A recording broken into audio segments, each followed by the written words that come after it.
Guys, welcome back to YouTube channel. അപ്പം ഇന്ന് നമ്മൾ ഫാമിലി എല്ലാവരും കൂടി അഴീക്കൽ ബീച്ചിൽ പോവാണ്. അപ്പം നമുക്ക് എല്ലാവരും ഒരുങ്ങിയോ നോക്കാം.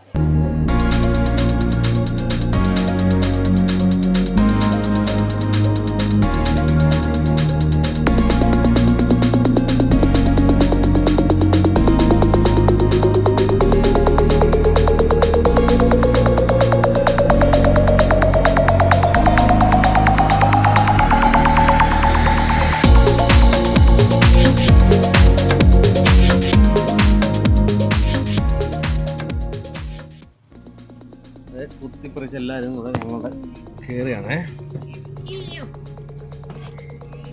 വേണം എല്ലാവർക്കും ഇനി അഴീക്കൽ ബീച്ചിൽ ചെന്നിട്ട് കാണാം. ഓക്കെ,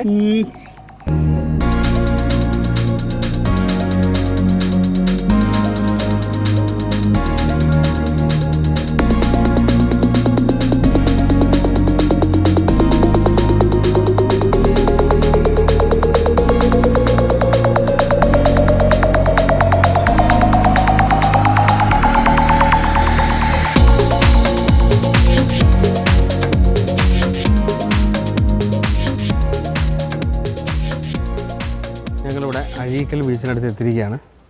ഞാൻ, അണ്ണനെ, അമ്മയുണ്ട്, മാമിയുണ്ട്, നീലം കുഞ്ഞൻ. ഹായ്. ഞങ്ങളിവിടെ നിന്ന് ഇതുണ്ടോ കാണാൻ പറ്റുന്നുണ്ടോ നിങ്ങൾക്ക്? ലൈറ്റ് ഹൗസാണ്. ലൈറ്റ് ഹൗസിലേക്ക് ഞങ്ങൾ കയറാനായിട്ട് പോവാണ്. ഒരാൾക്ക് 20 രൂപ എന്നാണ് പറഞ്ഞേക്കുന്നത് ലൈറ്റ് ഹൗസിന്. അപ്പോൾ നമുക്ക് ലൈറ്റ് ഹൗസ് കാണാൻ പോകാം. നമ്മളിവിടെ വന്നു കഴിഞ്ഞ് കഴിഞ്ഞാൽ ആദ്യം കാണുന്ന ഒരു സെറ്റപ്പ് ഇതാട്ടോ, ഈ ലൈറ്റ് ഹൗസാണ്. ലിഫ്റ്റ് ഉണ്ട് കേട്ടോ, അതുകൊണ്ട് പിന്നെ ആർക്കും പ്രശ്നമൊന്നുമില്ല. നമുക്ക് വലിഞ്ഞ് കുത്തി കയറേണ്ട ആവശ്യമൊന്നുമില്ല, ലിഫ്റ്റുണ്ട്. ഞങ്ങളവിടെ ടിക്കറ്റ് എടുക്കാൻ കയറി. അണ്ണനും അമ്മയും മാമിയും എല്ലാവരും ഉണ്ട്. കയറി വരാൻ നേരത്ത് നമുക്ക് പിള്ളേർക്ക് കളിക്കാൻ വേണ്ടിയുള്ള നല്ല സ്ഥലങ്ങളൊക്കെ ഉണ്ട് കേട്ടോ, പിള്ളേർക്ക് കളിക്കാൻ വേണ്ടി. ഇതേ ആ എൻട്രൻസാണ് നമ്മൾ മുന്നോട്ട് കയറാൻ പോകേണ്ടത്. എല്ലാവരും ചെരുപ്പൊക്കെ ഊരി ഇട്ട് വേണം കയറാൻ. കയറി ചെല്ലുമ്പോൾ ഈ ലിഫ്റ്റുള്ളതുകൊണ്ട് വലിയ പ്രശ്നമില്ല അമ്മമാർക്കൊന്നും. ഇല്ലയെന്നുണ്ടെങ്കിൽ വലിയ ബുദ്ധിമുട്ടായാണ് അമ്മമാർക്കൊക്കെ. കാര്യം അങ്ങനെ ടിക്കറ്റ് ഇതേ കാത്തുൻ്റെ കയ്യിലായിരുന്നു കേട്ടോ.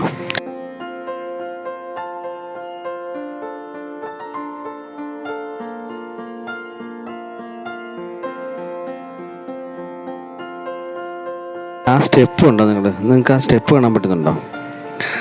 ആ സ്റ്റെപ്പിനകത്ത് ശരിക്കും പറഞ്ഞു നോക്കി ഇതിലും വഴിയും കയറാം. പക്ഷെ കയറി അവിടെ ചെല്ലാൻ നേരത്ത് ഒരു പരുവാകും.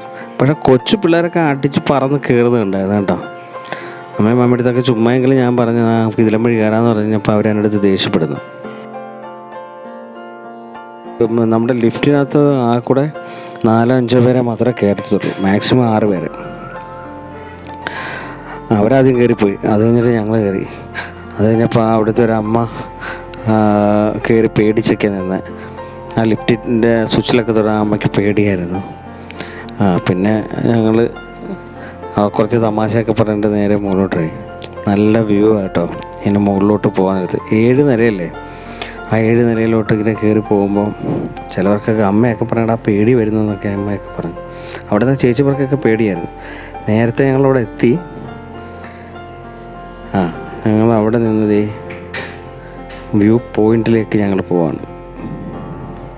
എല്ലാവർക്കും അതിശയം. അമ്മയും മാമിയും അണ്ണനും ഒക്കെ ആദ്യമായിട്ടാണ് ഇത്രയും പൊക്കത്തിൽ.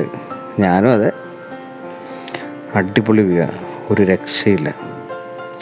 ഉണ്ടാ കാറൊക്കെ നോക്കി, ചെറിയ നമ്മുടെ അമ്പലപ്പുറമുള്ള കളിപ്പാട്ടത്തിൻ്റെ അത്രയേ ഉള്ളൂ. അന്യായം ഉണ്ട്. ആ പാലം കണ്ടോ, ഇതാണ് ശരിക്കും പറഞ്ഞു കഴിഞ്ഞാൽ അഴീക്കൽ പാലം. അവിടെ ഒരു ബീച്ചുണ്ട് കേട്ടോ. ഞങ്ങളിതിൻ്റെ മുകളിൽ കയറി കഴിഞ്ഞപ്പോൾ ഞങ്ങൾക്ക് മനസ്സിലായത് ഇങ്ങനെയും ഒരു ബീച്ച് അവിടെ, അതാണ് ബീച്ച് ശരിക്കും എന്ന്. അപ്പോൾ അവിടെ നിന്നുണ്ടപ്പോൾ ഞങ്ങളെല്ലാവരും കൂടെ പറഞ്ഞു അവിടെയും കൂടെ നമുക്ക് പോകണം. പക്ഷേ ഇരുട്ടി തുടങ്ങി, ഇത്രയും കൂടെ നേരത്തെ വരണം. വേണ്ട, എന്തോ ഭംഗിയാണ് അല്ലേ. ഇവിടെയൊക്കെ നിന്നപ്പോൾ സിനിമാറ്റിക് നല്ലൊരു ക്യാമറ ഉണ്ടായിരുന്നു, ഒരു സിനിമാറ്റിക് വ്യൂ ഒക്കെ ഷൂട്ട് ചെയ്യാമായിരുന്നു. നമ്മുടെ ഈ സാധാരണ ഒരു മൊബൈലിൽ വെച്ചിട്ട് നമ്മളിതൊക്കെ കാണിക്കുന്നതല്ലേ. ഉണ്ടോ ഞങ്ങളുടെ കാറ് കിടക്കുന്നുണ്ടോ? ഈ കളിപ്പാട്ടത്തിൻ്റെ അത്രയേ ഉള്ളൂ. അവിടെ നിന്ന് പറ്റുന്ന രീതിയിൽ ചുമ്മാ 2-3 ഷോട്ടുകൾ. കാര്യം അതൊരു ഭംഗിയുള്ള സ്ഥലമാണ്. ആ സ്ഥലത്തിനെ എത്ര എൻഹാൻസ് ചെയ്ത് കാണിക്കാവോ ഇത്ര എൻഹാൻസ് ചെയ്യണമെന്ന് എനിക്ക് ആഗ്രഹം തോന്നി. നല്ല ക്യാമറ ഇത്തിരി കൂടെ നല്ലോണമൊക്കെ എടുത്ത് ഞാൻ നിങ്ങളെ കാണിക്കായിരുന്നു കേട്ടോ. അണ്ണൻ്റെ അടുത്ത് ഞാൻ ചോദിച്ചപ്പോൾ അണ്ണന് ഭയങ്കര സന്തോഷമായി, അമ്മയ്ക്കും ഒക്കെ.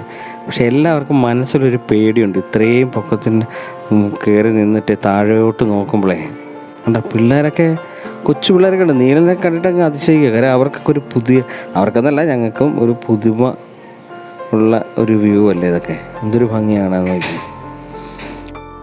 കാത്തു അങ്ങ് ഭയങ്കര ഒപ്പിയെടുക്കലാണ് ഫോട്ടോസൊക്കെ. അമ്മയൊക്കെ ഉണ്ടല്ലോ, അതൊക്കെ കണ്ടിട്ട് താളമൊക്കെ അടിക്കുന്നത് നമുക്ക് വേണമെങ്കിൽ കാണാം. ആ വിരൽ ശ്രദ്ധിച്ചാൽ മതി. കണ്ടോ എന്തോ പാട്ടൊക്കെ പാടുമെന്ന് തോന്നുന്നു അമ്മ. മാമിക്ക് താഴോട്ട് നോക്കിയിട്ട് തല ഇറങ്ങുന്നെന്ന് പറയുന്നുണ്ട്.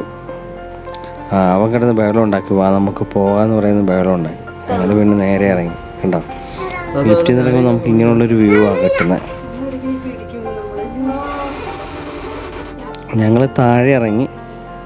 എല്ലാവരും നമ്മുടെ വണ്ടിയൊക്കെ പാർക്ക് ചെയ്ത സ്ഥലം സാധ്യത ഒരു എനിക്ക് തോന്നുന്നു 10-70 വണ്ടിയെങ്കിലും പാർക്ക് ചെയ്യാൻ പറ്റും. നോക്കിയേ ഫോട്ടോഷൂട്ടൊക്കെ ചെയ്യാൻ പറ്റിയൊരു അടിപൊളി ഒരു വ്യൂ അല്ലേ ഇവിടെ. ഞങ്ങൾ അവിടുന്ന് നേരെ അഴീക്കൽ ബീച്ചിലേക്ക് പോകാൻ വേണ്ടി അഴീക്കൽ പാലത്തിലോട്ട് കയറി. ഈ പാലത്തിലോട്ട് കയറിയപ്പോഴാണ് ഇത്രയും സുന്ദരമായ പാലമൊക്കെ നമ്മുടെ നാട്ടിലുണ്ടോയെന്ന് നോക്കിയേ. കിടുക്കാച്ചി പാലം എന്നൊക്കെ പറഞ്ഞ ഇതാണ്. കണ്ടു കഴിഞ്ഞപ്പം സത്യം പറഞ്ഞാൽ ഫോട്ടോഷൂട്ട് ചെയ്യാനൊക്കെ പറ്റിയ സ്ഥലമാണ് കേട്ടോ. സുന്ദര സ്ഥലമാണ്, അടിപൊളിയാണ്.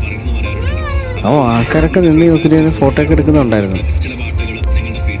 പിന്നെ നമുക്ക് അവിടെ നിർത്തി കാര്യം ഒത്തിരി സന്ധ്യയായി തുടങ്ങിയിട്ടുണ്ടായിരുന്നു. അപ്പോൾ അത്ര മുമ്പേ അങ്ങോട്ട് ചെന്നിട്ട് അവിടുത്തെ ഒരു ആംബിയൻസും കൂടെ നമുക്ക് എടുക്കാം. നമ്മളിവിടെ എത്തി. അവിടെ നിന്നിട്ട് വളഞ്ഞ് ഇവിടുന്ന് റൈറ്റ് തിരിയണം. ആ പാലം തിരിയുന്നിടത്ത് റൈറ്റ് തിരിയുമ്പോഴാണ് ശരിക്കും നമുക്ക് അറിയത്തില്ല. പിന്നെ അവിടെ നിൽക്കുന്ന ഒരു സ്കൂട്ടറിൽ നിൽക്കുന്ന ആ ചേട്ടനോട് ഞങ്ങൾ ചോദിച്ചു. വണ്ടി കൊണ്ട് പാർക്ക് ചെയ്ത് ഞങ്ങൾ അവിടെ നിന്ന് നേരെ നടന്ന് വരുമ്പോൾ കുറച്ച് കടകൾ ഇങ്ങനെ നിരന്നുണ്ട്. ആ കടകളുടെ ഇടയിൽ കൂടി വേണം നമ്മൾ കയറി ഇറങ്ങാൻ. ഈ മാമിക്കും ഒക്കെ ഇറങ്ങാൻ വലിയ ബുദ്ധിമുട്ടായിരുന്നു. അണ്ണനെ പിന്നെ എങ്ങനെയെങ്കിലും പിടിച്ചിറക്കി. അപ്പം ഒരു സ്റ്റെപ്പൊക്കെ ഇറങ്ങി വേണം നമ്മൾ ഈ കടൽ തീരത്തോട്ട് വരാൻ. എന്ത് രസമുള്ള നോക്കി, എത്ര ആൾക്കാരാണ്, എന്തും വേണ്ടി കടകളാണെന്നറിയാമോ. ചെറിയ ചെറിയ ചെറിയ കടകളും അത് വിൽക്കാൻ നിൽക്കുന്ന ചേച്ചിമാർ ചേട്ടന്മാർ പാനിപ്പൂരിയും ഒക്കെ ഉണ്ട്. പിന്നെ അവിടുത്തെ മീൻ സാധനം 2 കണ്ടു, ഒട്ടകവും കുതിരയും. അവരെൻ്റെ അടുത്ത് ചോദിച്ചു, സാറേ ഒട്ടകത്തിൽ കയറുന്നോ കുതിരപ്പുറത്ത് കയറുന്നോ? 200, 100, 300 ഒക്കെ രൂപയാണ് എൻ്റെ മുകളിൽ കയറുന്നതിന്. പിന്നെ ഈ ഓടിക്കുന്ന സാധനമാണ് മരുഭൂമി കൂടെ ഓടിക്കുന്ന ഈ വണ്ടി. എൻ്റെ പേരെനിക്കറിയത്തില്ല, അറിയാവുന്നവരാരെങ്കിലും ഉണ്ടെങ്കിൽ ഒന്ന് കമൻറ്റ് ചെയ്യണേ. ഇതിന് 200 രൂപ ഞാൻ ചോദിച്ചായിരുന്നു. പിന്നെ ഇവരെല്ലാം നേരെ ഒത്തിരി താമസിക്കുന്നു, നമുക്ക് നേരെ വെള്ളത്തിൻ്റെ കടലിൻ്റെ അടുത്തോട്ട് പോകാം എന്ന് പറഞ്ഞുകൊണ്ട് ഇവരെല്ലാം കൂടെ നേരെ പോയി. എനിക്ക് പക്ഷേ അവിടുത്തെ കുറച്ചും കൂടെ വിഷ്വൽസൊക്കെ എടുക്കണമെന്നുണ്ടായിരുന്നു. കുറേ ആൾക്കാർ പട്ടം പറത്തുന്നുണ്ടായിരുന്നു, കൊച്ചു പിള്ളേരും വലിയവരും എല്ലാവരും. കണ്ടോ ഇരുട്ടി തുടങ്ങിയിട്ടുണ്ട്. ഞങ്ങളിപ്പോൾ അതൊക്കെ പിന്നെ അവിടെ ജീപ്പ് കിടക്കുന്നുണ്ടായിരുന്നു. നിങ്ങൾ എങ്ങനെയാണ് ആ ജീപ്പ് ഇവിടെ കൊണ്ടുപോകുന്നതെന്ന് എനിക്കറിയത്തില്ല കേട്ടോ. ഉണ്ട് ഈ ജീപ്പ് ഉണ്ടോ, എങ്ങനെയാണ് ആൾക്കാർ ഈ ജീപ്പ് ഇവിടെ കൊണ്ടുപോകുന്നത് എനിക്കൊരു പിടുത്തമില്ല. കാരണം ഞാൻ അവിടെയൊക്കെ നോക്കി ഏത് വഴി കൂടെ കൊണ്ടുവന്നത്. അവരും നീലനും കാത്തും കൂടെ പതുക്കെ വെള്ളത്തിലേക്കോട്ട് പോകാനുള്ള പരിപാടിയാണ്. പിന്നെ ഞാനിവിടെ കൂടി വാ നമുക്ക് പോകാം, അല്ലെങ്കിൽ ശരിയാവത്തില്ല. നമുക്കറിയത്തില്ല, ആദ്യമായിട്ടല്ല ഈ ബീച്ച് വന്ന്. നമുക്ക് ആലപ്പുഴ ബീച്ച് നല്ലോണം അറിയാം. പേരും വളരെ ഭംഗിയായിട്ടിരുന്ന് ആസ്വദിക്കുകയാണ്. രശ്മിയെ വിളിച്ചിട്ടും വന്നില്ല, അണ്ണനെ അമ്മ വിടുന്നുമില്ല. കുറച്ച് കഴിയുമ്പോൾ അമ്മ വിടും.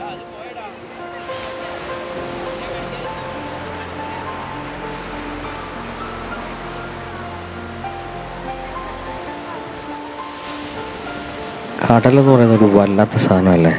എത്ര നേരം വേണമെങ്കിലും നമുക്ക് നോക്കിയിരിക്കാം.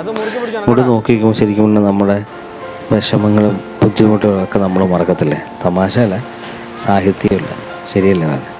രശ്മി പതുക്കെ വന്നിട്ടുണ്ട്. രശ്മി വന്നു കഴിഞ്ഞപ്പോൾ ഞാൻ പതുക്കെ അണ്ണനെ വിളിക്കാനായിട്ട് പോയി.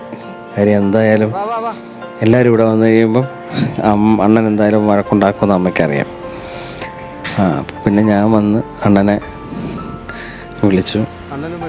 അണ്ണനെ ഞാനും കൂടെ പതുക്കെ തിരയിലോട്ട് ഇറങ്ങുക. പിന്നെ കാര്യമുണ്ട്, അണ്ണന് ചില സമയത്ത് ഇതൊക്കെ പേടിയാണ്, ചില സമയത്ത് ഇതൊക്കെ. പിന്നെ അവളുണ്ടെങ്കിൽ പിന്നെ പേടിക്കേണ്ട, അവൾ നോക്കിക്കോളും. രശ്മി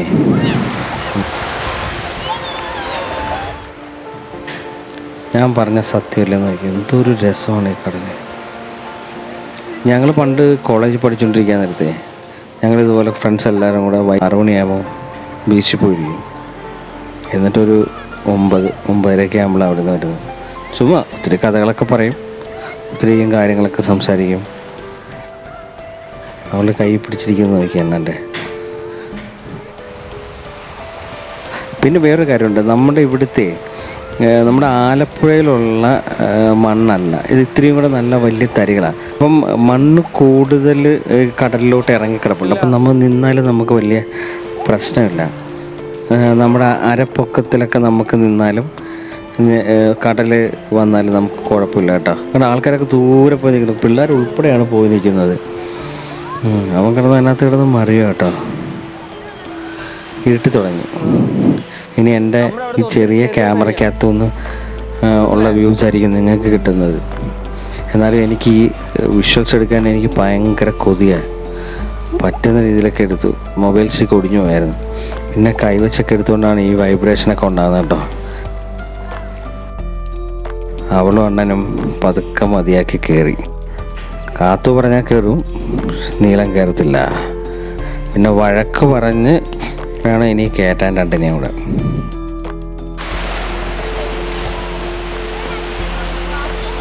അതെന്തോ സിംബോളിക്കായിട്ടുള്ള ഷോട്ടൊക്കെ എടുത്ത് തരുന്നതുകൊണ്ട് ഒരു ഷോട്ട് എടുത്ത് കൊടുത്തതാണത്. രണ്ടുപേരും മതിയാക്കി തോന്നുന്നു.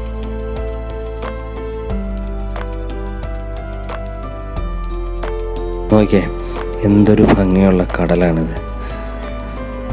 കാണാൻ പറ്റുന്നുണ്ട്. ചെറിയ ഇതൊക്കെ മിന്നുന്നുണ്ടോ.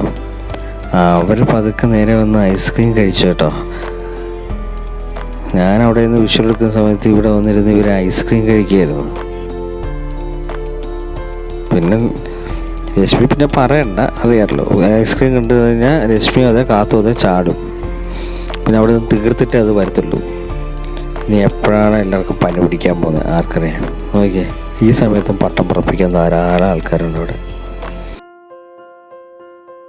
ചെറിയ ലൈറ്റുകൾ കാണുന്നുണ്ടോ, അത് ഓരോ ബോട്ടുകളാണ് കടയിൽ പോയി മീൻ പിടിക്കുന്നത്. ചെറിയ മിന്നുന്ന കണ്ടോ, അവിടെയൊക്കെ വലയിട്ടൊക്കെയാണ്. അണ്ണനൊക്കെ എന്തൊക്കെയാണ് കഴിക്കും കേട്ടോ. കണ്ടോ, കമ്പിക്കുത്തി എന്തോ സാധനമൊക്കെ എടുത്ത് കഴിക്കുന്നത്. രശ്മിയെ കാണുന്നില്ലല്ലോ. കണ്ടല്ലോ, അടുത്ത് എന്തോ സാധനം മേടിക്കാൻ വേണ്ടി പോയി നിൽക്കുകയാണ്. ഇതാണ് ഈ കടകൾ കണ്ടു കഴിഞ്ഞാൽ പിന്നെ വിടത്തില്ല. നോക്കിയേ, ഇത്ര രാത്രിയായിട്ട് ആൾക്കാരൊന്നും പോയിട്ടില്ല, എല്ലാവരും ഇവിടെ തന്നെ ഉണ്ട്. ഞങ്ങൾക്കും പോകാൻ സമയമായി. ഞങ്ങൾ പതുക്കെ ഇറങ്ങാനുള്ള ഇതിലാണ്. ഇനി ഒരിക്കൽ വരുമ്പോൾ നല്ല വിഷ്വൽസൊക്കെ കാണിക്കാൻ പറ്റും എന്ന് വിചാരിക്കുന്നു. ഇത്തിരി കൊണ്ട് നേരത്തെ വരാം. ഓക്കെ.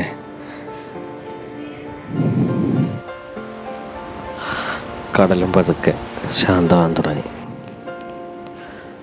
ഞങ്ങൾക്കും ഏവൂരോട്ട് പോകാനുള്ള സമയമായി. പിന്നെ ഒരു കാര്യം പറയാൻ മറന്നുപോയി. എൻ്റെയും നീലൻ്റെയും ബർത്ത്ഡേ ആണ് 21-ാം തീയതി. അന്ന് എനിക്ക് വരാൻ പറ്റത്തില്ല. കാര്യം ആലപ്പുഴ നമ്മുടെ വീടിൻ്റെ പണി നടന്നുകൊണ്ടിരിക്കുക. അതുകൊണ്ട് അന്ന് ഇവരുമായിട്ടിരുന്ന് ആഘോഷിക്കാനോ, ഇവർക്ക് ഞാനുമായിട്ട് ആഘോഷിക്കാനോ നീലനുമായിട്ട് ആഘോഷിക്കാനോ ഒന്നും പറ്റത്തില്ല. അതുകൊണ്ടാണ് ഒരാഴ്ച മുമ്പ് ഞങ്ങൾ ഇവിടെ വന്ന് ഒന്ന് ആഘോഷിക്കുന്നത്. ഇങ്ങനെ ബർത്ത്ഡേ ആഘോഷിച്ച ആരെങ്കിലും ഉണ്ടെങ്കിൽ ഒന്ന് കമൻറ്റ് ചെയ്യണേ. കാര്യം നമുക്ക് നമ്മുടെ അമ്മ, അച്ഛൻ മരിച്ചുപോയി. അമ്മ, ഇപ്പം ചേട്ടൻ, രശ്മിയുടെ അമ്മ, നീലൻ, കാത്തു, ഇവരൊക്കെ ആയിട്ട് അതൊരു മനസ്സിനൊരു സുഖമാണ്. അതിനെവിടെ വരുന്നത്. ഇനി ഇവരെ കൊണ്ടുപോയി ഭാരത് കഫേയിൽ ഇവിടെ ചെറിയൊരു പാർട്ടിയും കൊടുക്കണം, നേരെ ഊര്. ഓക്കെ നീല, ഹാപ്പി ബർത്ത്ഡേ. എൻ്റെയും ബർത്ത്ഡേ കേട്ടോ. ആരെങ്കിലും ഒന്ന് വിഷ് ചെയ്യണമെങ്കിൽ വിഷ് ചെയ്തു. ശരി, താങ്ക് യു.